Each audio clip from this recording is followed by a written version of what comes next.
After I told Rain Ocampo and Alice everything they needed to know about some members of my family, I then told them that Albert Wesker doesn't have my powers to see the future and read people's minds like I do. I only acquired that ability after I was injected with the Cadu parasite, and after that, and they never used my blood and they never got blood samples either. I made sure of it because I stayed with my wife for 20 years straight and I never went outside except to get a lot of food and supplies for my apartment, enough to last me many years. And when Albert Wesker checked on everything back at the Hive bunker, he was very upset to see that most of the zombies and the other monsters were killed or eaten, and then he said Father did a very good job of trying to spoil my plans, but this is still more than enough. And then I smiled and said, you are already too late, my son, and I was already working on a way to counter the virus with the antivirus. And then I said found it, and then I teleported to the chamber and I got the antivirus, and then I said this will help us win this war when the time comes. And then right after my son Albert Wesker opened the Hive bunker again and he let the T-virus out, I teleported to a large city airport in New York City, and then I threw down the antivirus where I knew people were walking around everywhere and they were about to travel everywhere, and they all walked near the antivirus and they were all moving very fast too. And I thought about it and I said this is actually the best way to spread the antivirus in a large public airport where everyone is definitely going to travel around the world very fast. The antivirus will destroy the T-virus. And then I smirked when I saw a lot of people in that airport were headed for Raccoon City, and I smirked deviously and I said I have already one son. And then Albert Wesker found out and he screamed in anger and rage and he said no you bastard, he got the antivirus.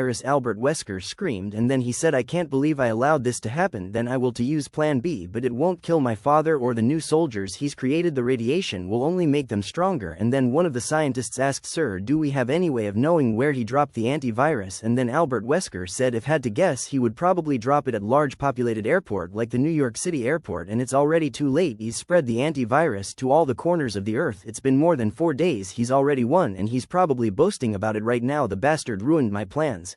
Albert Wesker screamed and said damn you father, and then he said if our plan B doesn't work then I don't know what I'm going to do. And meanwhile back at the Spencer mansion with Alice and Rain Ocampo, I told them that I already dropped the antivirus in a very large crowded airport where I knew that a lot of people were going to travel everywhere. And then Alice said you must have dropped it off in New York City airport, didn't you? And then I smiled warmly and I said that's exactly what I did because we needed a better way to win this war, so I had to be smarter than my son Albert Wesker. And then Alice said I'm sure he has a backup plan, and then I said he does, but I can see the future and read people's minds, but he can't do that, and that's how we will win this war against Albert Wesker. And then Alice asked me what's he planning, and then I said well now he's planning on starting World War III, and it will be the nuclear option or full-scale invasion on sovereign territories. But my son is smart, he will probably start trying to get the other countries to invade first and then use the nuclear option if all else fails. And then Alice said your son is a real asshole, and then I said yes ma'am, I agree. I also tried to talk some sense into him, but my pleas to him fell on deaf ears as I tried to convince him many times to stop this genocidal madness, but I guess he can't be reasonable, so now I will probably have to kill him or someone else will if I can't. And then Alice said I volunteered to do it, and then Rain Ocampo said me too. I'm still pissed off that JD turned against me because of that bastard Albert Wesker. And then Alice asked me what about her, your wife Veronica Rose Wesker, isn't she his mother? And then I said yes, but I hope she won't be a problem. And then Alice said she might be, and then Veronica Rose Wesker said you have nothing to worry about because my main obligation is to my husband, not my adult children. I spent 20 years married to my husband and I love him and I won't betray him. However, I will be very upset if my son is killed, but I won't try and kill any one of you just because you all killed my son Albert Wesker. He kept me and my husband prisoners in the Hive for many years and I pretty much despise him after that, so you can both torture him to death and make him suffer for all the wrong he did and I don't mind.